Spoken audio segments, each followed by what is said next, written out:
everybody. I'm Lindsay. Hey, I'm Connor. And we are beyond excited to finally get started on this video. We've been wanting to share a story for some time. We're just really wanting to jump into the start of us. We've been together about 7.5 years, so we're just wanting to kind of go through our journey pre-accident. We're wanting to go into detail about the incident itself and kind of where we're at now. And so I guess to start us off, Connor and I met in high school through mutual friends. We started dating the fall of junior year. Yeah. So anywho, we both went to the University of Arkansas. Woo pig. So June 17th, that's when I broke my neck. Diving into a swimming pool is me, Lindsay, my best buddies, Max and David. We were just swimming at his house, and the last thing that I remember is just taking off my shirt, emptying my pockets, setting my phone and my keys down by the table, and that's the very last thing I remember. Then I just woke up like a month later in the ICU. I was just completely confused, so lost. I just remember waking up and seeing the date on the board, and it was July, and I'm like, what the heck? It feels like yesterday it was June, and I was just so confused. And I'm sure that was really terrifying for you. So if you just want to recap your day. your side of it. Yeah, so we weren't necessarily even in the pool yet. Like, we were just kind of sitting outside the pool visiting. I was visiting with our friends, and Connor was behind me, like this direction, so I didn't see kind of what was going on. I thought he was just sitting there. And I was visiting with his buddies, and we looked over, and Connor was just kind of, floating in the pool. So at that point, we never even thought of a neck injury, right? We were just thinking like, oh, he's messing with us, what is he doing? Yeah, and I was a competitive swimmer for like 10 years, so I would always just like float in the pool and relax and just see how long I could hold my breath. So it's kind of like a normal thing, like oh, Connor's floating in the pool, he's just doing that weird thing he always does. But yeah, we were trying to put it together. We're like, we knew he was just messing with us because he's done that countless times before, whatever. So he's literally a perfect example of the little boy who cried wolf. But anywho, so his friend David was like, all right, guys, Connor's kind of been in the water for a little too long for comfort. So Max jumped in to pick up Connor. I got in as well. And then as soon as Max pulled him up, I was like, oh my gosh, something's totally wrong. He had the discoloration in the face, and that's when the panic really started to set in. So Max, pulled him out of the pool. Thank goodness for that, because I don't know if I would have had the strength to do that myself. Thank you, Max and David. Thank you. Definitely a team effort with this one. And then I immediately went to go get my phone to call 911.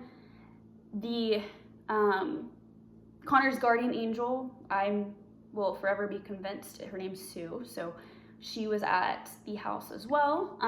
She actually lives there, and she's a friend of Max's family. She used to be a nurse, and so she knew CPR. Sue totally did save his life, I'm convinced. Because of her, he doesn't have any brain damage. Because fortunately, because he was able to get some oxygen after the CPR was performed. Which is pretty amazing to dive into a pool, hit my head, and then be without oxygen for like an unknown amount of time, and to just come out and not have any brain damage is one of the bright sides of this rather unfortunate event. We know for a fact Connor's mom was with us that day as well. So he lost his mom when he was younger. And it was just, the accident, it was a freak accident. That was rough, but there were so many blessings that did happen, and so many things that took place, and the people that were there that acted as quick as they did. It was a God thing. So we're thankful with how things played out because it could have been way worse. So there was some talk about doing CT scans and all these different, I mean, I didn't understand why. I was like, okay, the boy drowned. It seems like you were able to get the water out of his lungs. Like, I didn't know, I had no idea what we were walking into. Yeah, I was like, he'll be okay, which, I mean, he was okay to a point. Anywho, next thing I knew, they were talking about getting in contact with the neurosurgeon and surgery, and I was like, what is going on? So it happened, his injury happened to be a C5, C6 injury. Yeah, C5, C6 compression injury. So basically, whenever I dove into the pool like this, I guess it was my left elbow hit the bottom of the pool, and it kind of pushed in on my neck and like compressed all the spinal vertebrae. And so I showed up to the hospital with nothing on my head, no scrapes, no like bumps, just a tiny little scratch on my elbow. And so it was just crazy, like waking up and all I have is this tiny scratch, and I'm like, I broke my neck. Like, how is there nothing on my head? Like, it's just so crazy to me. I was shocked. I think in the whole time in between, you know, the accident versus whenever we heard that news, the whole time I was just thinking, how did Connor drown? Like, you know, it was just a constant mind battle. It's like, how in the world did this happen? But, so, I mean, maybe hitting his elbow first helped him, you know? Maybe that did save you a little bit. We don't know. But one thing I do know is that we were told that if his injury would have been 1 inch higher on his vertebrae, like higher up, he would have been essentially on life support. So he wouldn't be able to eat on his own. I mean, there are so many things to be thankful for with this. So we don't mean to be a downer, but this is just the scary reality of what happened. Anywho, so Connor was then placed on a ventilator. The COVID rules were extremely strict. So whenever he was in ICU, you know, he could have one person a day up there. So it was essentially like his dad, myself, or his brothers. We, you know, take turns with them. But he was on a ventilator, heavy sedation, for it was over a month. Yeah. So like I said, the injury was June 17th, and I like don't remember anything until like July almost, and they just had me on like so many pain medications. I think they had me on like fentanyl, hydrocodone, morphine, all these things, and they had me on so much of it that I was like hallucinating. I have like these hyper realistic memories, and I would ask like my brother, I'm like, hey, did you come in yesterday and talk to me? And he's like, no, I wasn't here yesterday. And I'm like, that's so weird. I had like a 2-hour conversation with you. And then he's like, oh, I guess you're just hallucinating again. And like, it's just so crazy. I don't remember anything for a month that they just had me on so many pain medications and stuff. Yeah, there was one day, I went to go see Connor, and keep in mind he had a ventilator in, so all of our communication was, you know, reading lips, that kind of thing. And so there was one day I was able to finally go see him after not being able to see him at all for quite a bit. And he, you know, whenever he was talking to me, he had the movements and language as if you were like gestures, yeah. But gestures. Not speaking, because I had a ventilator pretty much in my throat, like through my trach hole, and so that's no fun. Trying to communicate like that is awful, but surprisingly, you were pretty good at reading lips, which was super helpful for me.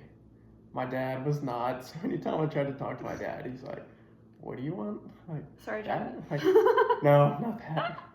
No, I was gonna say though, he like you know, he kind of acted like a 5-year-old at one point, where I was a little bit freaked out, just because, you know, I didn't know if it was brain damage or not at that time, but it turned out just to be part of the medicine. Like, I think it just kind of made you go insane.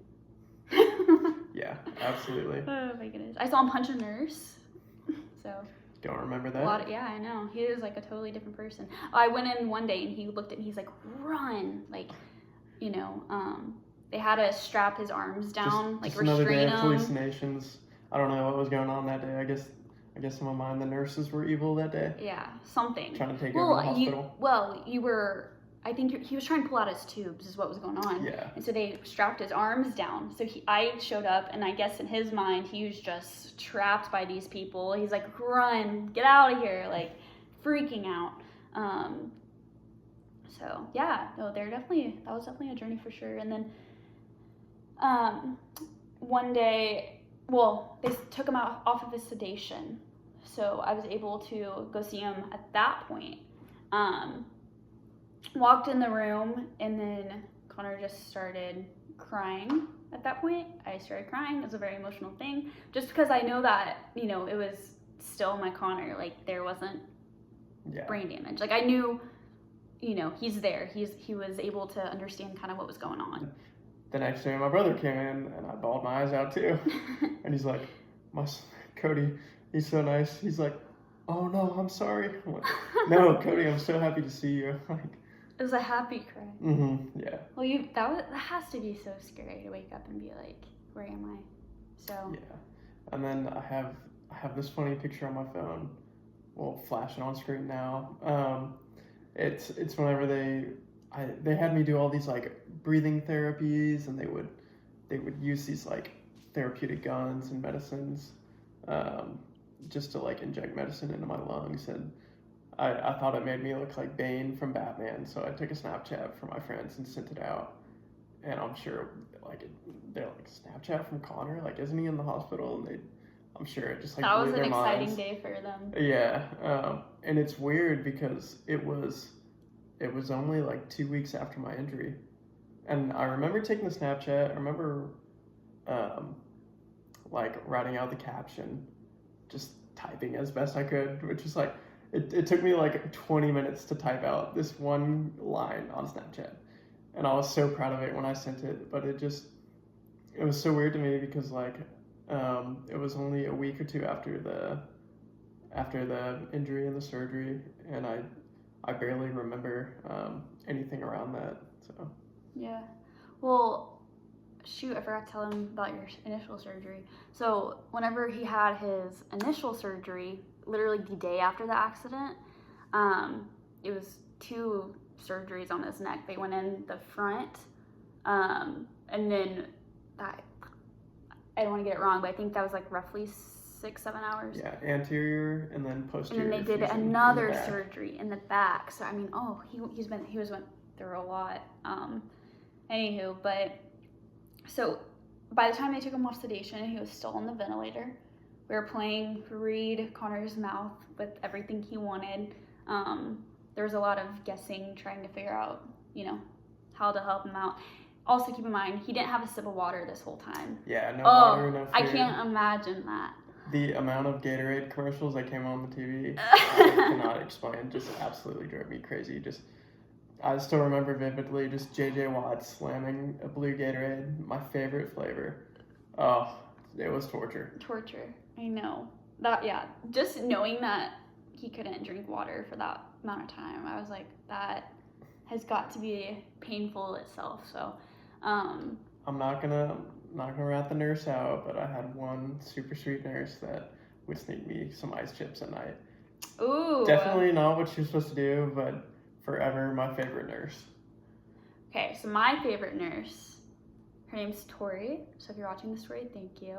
But you're amazing. Every time Tori was there and I had to leave Connor at night, I knew he was in great hands and I did not have to worry because she was the most attentive, you know, sweet nurse that I think we've ever had. Oh yeah, for sure. She was a game changer. But you know, Cody, his brother, and I would call every night, and I have a journal that I wrote. You know, I kept track of like Connor's entire progress, like what his stats were every night. And then I wasn't able to talk to him for so long, so okay, this sounds so cheesy, but if you know me, this isn't a surprise at all. But I wrote him like a letter every night as well. I mean, yeah, the distance thing was tough. Because I was able to see you, but, like, you didn't really know I was there. Nope. But anyway, anywho, so he was able, I mean, we had a lot of craziness with the ventilators. Yeah, back and forth. Like, my oxygen would drop to, like, below 90, and basically when that happens, like, the machines start going crazy.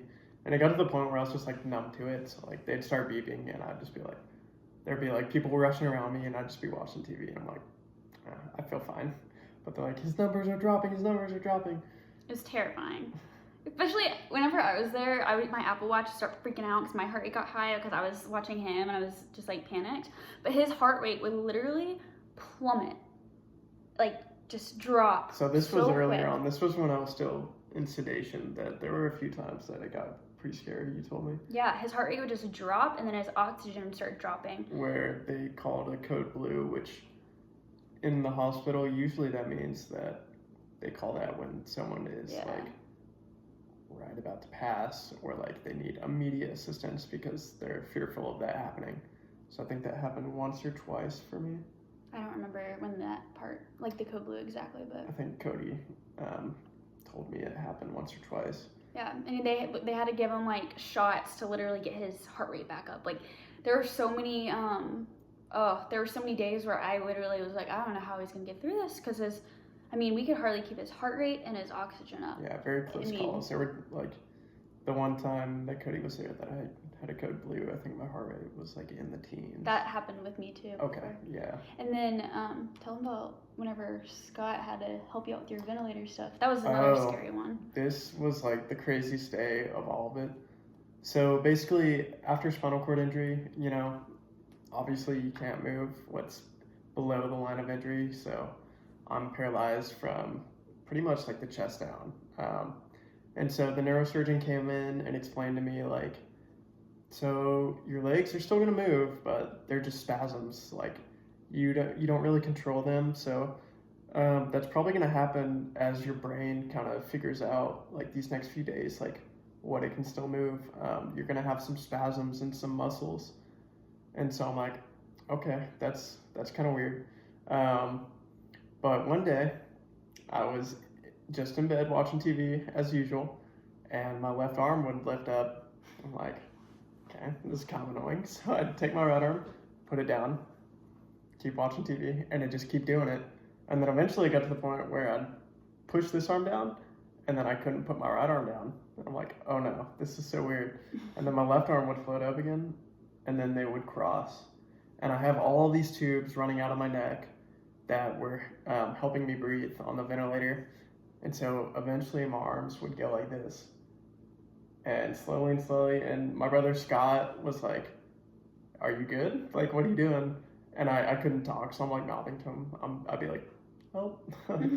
And basically they kept like squeezing tighter and tighter, and it got to the point where it kept hitting the ventilator tube out a little bit to where I couldn't breathe. And so Scott was like, help, I need a nurse. And he's like, but this was during COVID, so the hospital was slammed, and like, it was really tough to get a nurse in at some point. So Scott was definitely a hero that day, and kind of helped place the tubing back a little bit.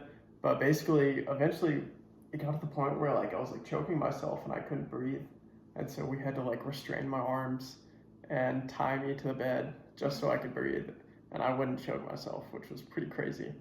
It's just like such an odd experience, and I'm like, I was terrified. I remember thinking like, is this gonna be forever? Am I never gonna be able to like move my arms again? But just randomly, it just went away later that day. It's crazy. Yeah. And then let's see here. Okay, so they had to work him up to a certain point with his lungs. That was more than anything, the lungs were the hard part, just keeping his oxygen at a good point. And there was one day, a nurse came out to me when I was eating my lunch in the waiting room, and she was like, we don't know if Connor will ever be able to breathe on his own. Like there's so much damage in there due to the chlorine that was in the water when he drowned. Like we don't know if he'll be able to breathe. There's no way to know until we take out, his tube, like ventilator. Yep. Also, I know we're jumping around a little bit, but he had a trach hole that they put in there as well in order to help, get stuff up for him. And so he had tubes going in here at that time. Awful. Yeah, so he had a surgery with his trach. So they had tubes in there. She said, we don't know if he's gonna be able to breathe on his own until we remove those. It could be that he possibly may not even be able to get off the ventilator. He may have to always have CPAP. Like, we don't know. Okay, so that was hard to hear because I was like, what now? I mean, he's just been through so much. I didn't know how much more he could take of that. So they ended up doing another surgery that made his trach hole bigger. Yeah, they basically expanded it and put a different tube in there that was wider so I could breathe easier. Mm-hmm. And so that kept going on, and with spinal cord injuries, they're trying to rush you out to rehab because the earlier the better, but they can't send me until I'm not on a ventilator. Yeah. So the plan was to go to TIRR, which is one of the top rehab, spinal cord rehab facilities in the U.S. And but basically it's just a battle between can I get off the ventilator, and so it was, just dealing with that was awful. And they would one day I'd be doing good and they'd be like, okay, we're gonna take him off the ventilator and see how he does for a little bit, or we're gonna reduce the amount of oxygen given to him. And so I'd be good for a while and oh, this is looking good, and then I would plummet, and so we'd start all over. And it was just really frustrating trying to go through that. Yeah. One, because it was just awful. Every single night I had a respiratory nurse come in and give me this medicine, and the whole time on the ventilator, it's just a terrible feeling. It does not feel like you're breathing. It's if you hold your breath and after a minute and you want to take another breath, that's what it feels like. But I'm telling the nurse, I feel like I'm not breathing. I'm oh, your numbers are good. It feels like I'm not breathing. I'm oh, your numbers are good. That's all they can say. And so just for this month, it just felt like I was holding my breath this whole time, and the machine is just pumping it for you, but it's terrible.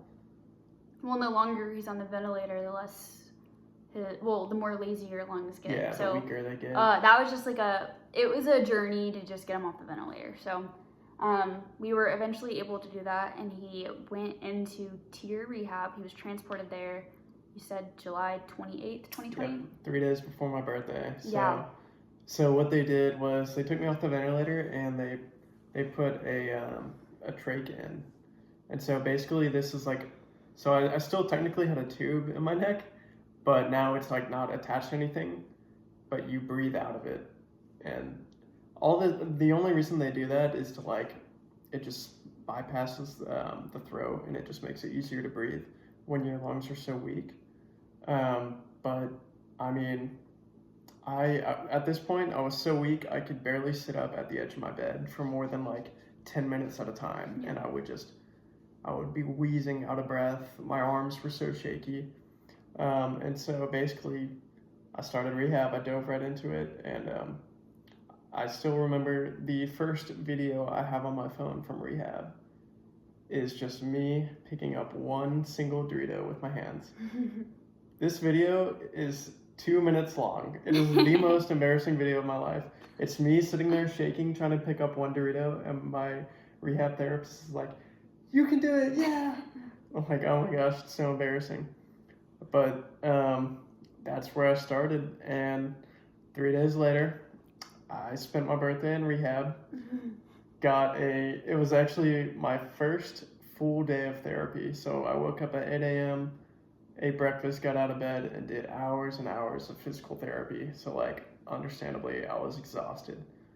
I was a zombie, and I was rolled up on the I think it was the 4th floor where I was staying, and I was oh my gosh, I can see my bed from the hallway. I'm so excited to get back in bed. And we're going to my room, and they're oh, Connor, we're gonna take you in this room real quick. We've got a surprise for you. And I'm oh no. And so basically it was just a massive Zoom call with a bunch of family and friends, and they got me a giant cookie cake, and it was super nice, but that was right as they capped my trach. And so I was so weak that I could barely speak. My lungs were so weak that whenever I talked, it was like, hey, like, thanks. Like, just so pitiful. And yeah, so that was a great birthday. Yeah. Spent that in rehab, and I never even took a bite of the cookie cake. I don't know, my appetite was just so awful for like 2 or 3 months after. That's when you know something's wrong. Mm-hmm. You passed up on the cookie cake. Yeah, that's crazy. Oh, that's crazy. I know. Yeah, and then let's see here.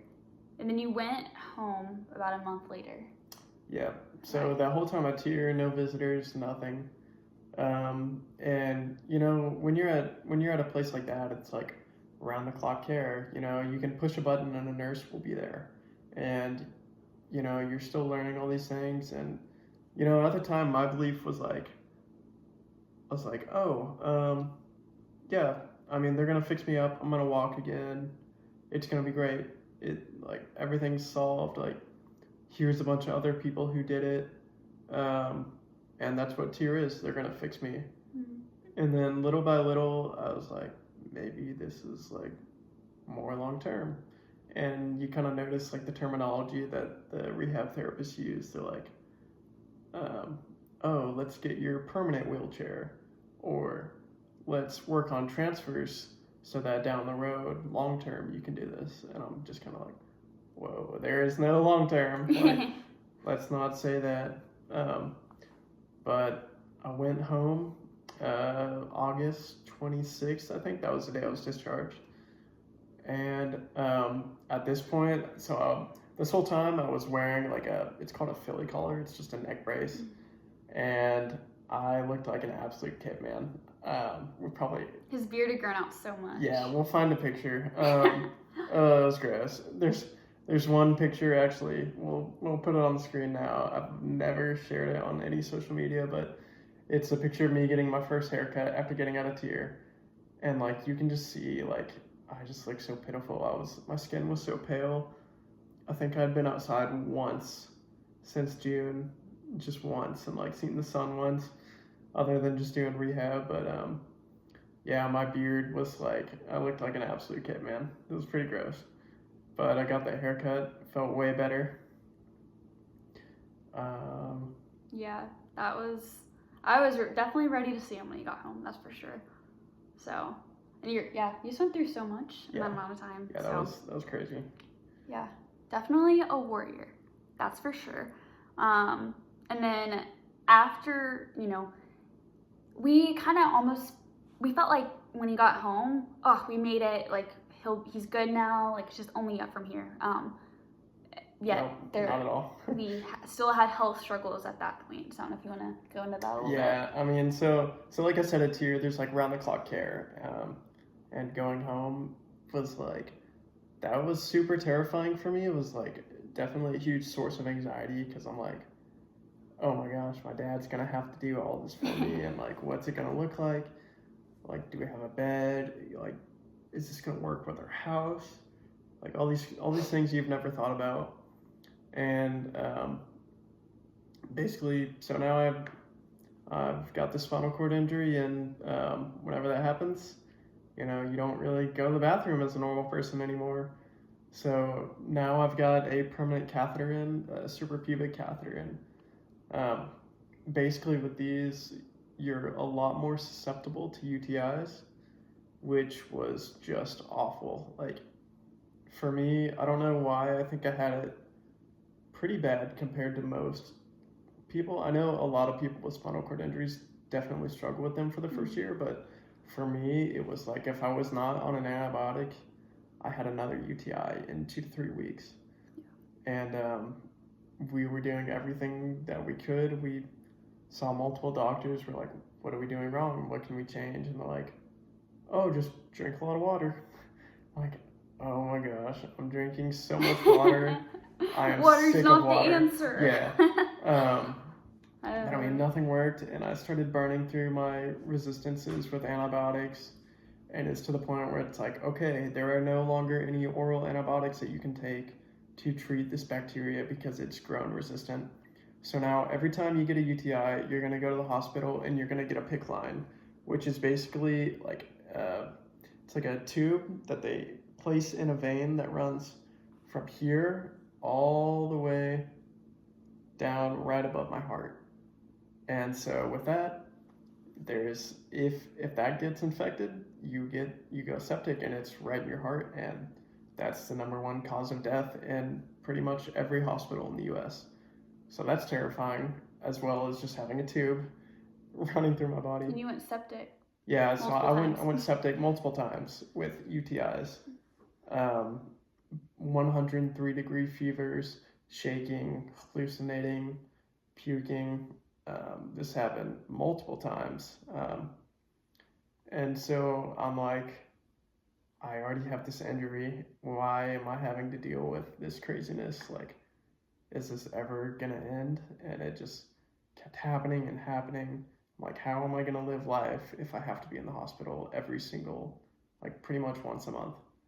And not only that, but you also had had to have another neck surgery, and your blood clot issues on top of all of it. Like, it was just a lot. Yeah, that's another fun story. So now that I'm not moving my legs as much, I get a lot of blood clots. And so I had to, they gave me a surgery called a thrombectomy, where they went into my legs, and they're basically like sucking blood clots out of these veins. Mm-hmm. And they did that for 8 hours. They laid me flat on my chin, and I don't know if you can see it. I have a little bald spot here. It's like a little upside down heart. Yeah.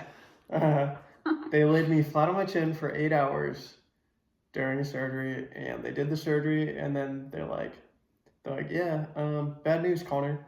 As we were patching you up, all your blood clots reformed, and the surgery was basically all for nothing. I'm like, oh, that's great. So I've got this huge spot on my chin, and I still have blood clots. And then the next day, I couldn't open my mouth because my chin was so sore. I couldn't open my mouth for like 2 weeks. So I was living off insures. So that was terrible. You talk about your other neck surgery? And then, let's see, that was in January of 2021. Yeah, it's the beginning, or literally a year ago. Yeah, so I went back for another neck surgery. Basically, third one. I was having kyphosis, spinal kyphosis, which means my neck was leaning too far forward. And so they had to extend my fusion and put more metal in my neck. And that's when I went back to inpatient rehab. Mm-hmm. This time I went to St. David's in Austin. And that was really helpful. Definitely helped me get my transfers down, which was super important. And I met a lot of great people there and a lot of awesome resources. Yeah. I think the one good thing out of all this is kind of forced me to be a little bit more of a people person. I was definitely introverted, but just talking to all these people was super awesome. I've made a lot of good friends out of all this. So shout out to Marcus and Darla. We met them at inpatient rehab in Austin. So Connor and I were able to have some sleepovers at the hospital, watch some Netflix. Yeah, that was fun. I brought him some junk food because he couldn't get that in the hospital. But yeah, so no, it was definitely a journey though. And then whenever he was even living at his dad's house, I went and saw him every weekend. And so I lived with 2 girls at the time, and I was gone every weekend to go see Connor. Which I think now we're honestly at the point where we're on the the other side of all the craziness. Yeah. Aside from just the health issues, I think there was a lot of mental struggle for both of us. Yeah, I mean, my goodness, we were just like slammed with something constantly, and both of us, I say both of us, obviously more so for Connor, but it's hard to see the one you love, in so much pain. Terrible. And I think we were both just wondering, like, is this ever gonna end? Like, it's just like one thing after another. So we are sharing our story to let you know how bad it was, but there is light at the end of the tunnel. We've had so much distance since June 2020, which we are not used to because we've been together since high school, went to college together, we were with each other every single day, and then for this accident to kind of tear us apart like that, like that was hard, guys. So he decided to pop the question, okay? Tell them about that one. So that was, I mean, even before my injury, that was part of the plan. I was actually going to a graduation from college, but COVID, as well as my injury, kind Stuff of just ruled kept that out. messing up your plans.